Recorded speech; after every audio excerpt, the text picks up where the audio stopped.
जहां तक इस रैली के विषय का ताल्लुक है, इस बार जब संसद का शीतकालीन सत्र समाप्त हुआ तो लोगों ने कहा, अखबारों ने लिखा कि संसद में कोई कार्यवाही नहीं हुई, संसद पूरे समय चली नहीं। लेकिन आज मैं इस मंच पर खड़े होकर कहना चाहती हूं कि संसद के शीतकालीन सत्र ने यह साबित कर दिया कि कई बार संसद का न चलना संसद के चलने से ज्यादा प्रभावी होता है। हमने संसद का गतिरोध नहीं चाहा था। हमने एक बार नहीं, दो बार नहीं, तीन बार, दो बार प्रणब मुखर्जी के द्वारा बुलाई गई बैठक में और एक बार मीरा कुमार जी अध्यक्ष लोकसभा की बुलाई गई बैठक में बहुत साफ कहा कि हम संसद चलाना चाहते हैं, हाउस चलाना चाहते हैं। आप हमारी एक मांग मान लीजिए जेपीसी की और कल संसद चल जाएगी। लेकिन जेपीसी की मांग नहीं मानी, सरकार ने हठधर्मिता दिखाई। कारण एक ही था कि उन्हें लगता था कि अगर जेपीसी दे दी तो ये मुद्दा जीवित बना रहेगा।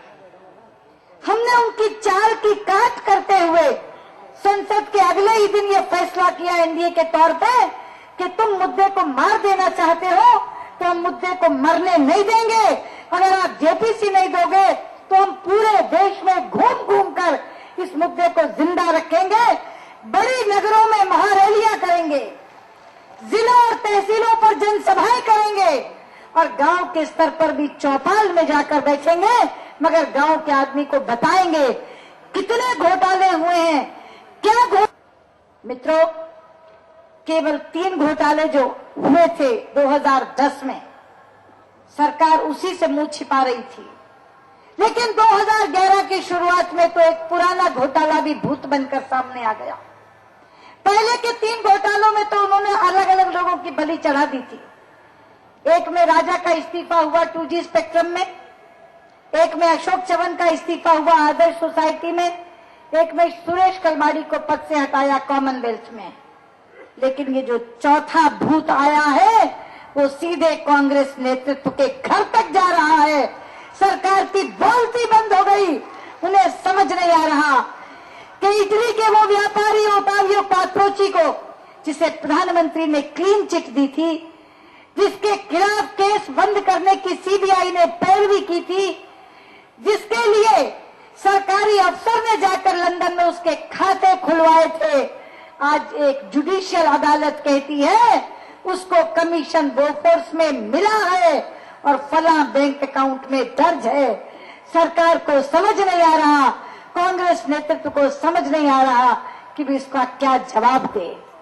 जहां तक कॉमनवेल्थ गेम्स का सवाल है मित्रों, अभी 10 बच्चे आकर के यहाँ खड़े हुए थे नॉर्थ। बातें बहुत है मित्रों, महंगाई की बात कर रहे थे राजनाथ जी, इससे बड़ा विश्वासघात ये सरकार नहीं कर सकती। जिस नाम पर ये आई, एक नारा था चुनाव के समय, कांग्रेस का हाथ आम आदमी के साथ। मैं पूछना चाहती हूं, क्या सरकार आने के बाद वो हाथ कभी एक बार भी दिखाई दिया? कभी वो हाथ आपका कंधा सहलाने नहीं आया मित्रों? कभी वो हाथ आपसे हाथ मिलाने नहीं आया? जब भी वो हाथ आया आपकी जेब पर डाका डालने आया, आपकी जेब से पैसा निकालने आया। कहां छू रही है महंगाई? पहले दाल की बात करते थे, कहा दाल छोड़ दो, चलो चटनी प्याज खा लो। आज तो प्याज भी नसीब नहीं हो रहा। आज एक एसएमएस चल रहा है, लोग जोक देते हैं तो एसएमएस भेजते हैं। आपको मालूम है जब बैंकों से कर्जा लिया जाता है तो बैंक वाले कुछ ना कुछ गिरवी रखवाते हैं, या मकान या दुकान या सोना या जेवर। आज एक एसएमएस चल रहा है कि अब तो गिरवी रखवाने के लिए प्याज को भी उस सूची में शामिल कर लो कि बैंक वाले कहें कि 10 किलो प्याज रखवा दो तो हम आपको 10,000 रुपए का कर्जा दे देंगे। इस तरह के एसएमएस चल रहे हैं लोगों के बीच में। इस सरकार ने कहां ला करके हमें खड़ा कर दिया है। एक तरफ से महंगाई की मार, दूसरी तरफ से भ्रष्टाचार की मार ये देश सह रहा है। इसीलिए एनडीए ने तय किया है पूरे देश में जनजागरण कर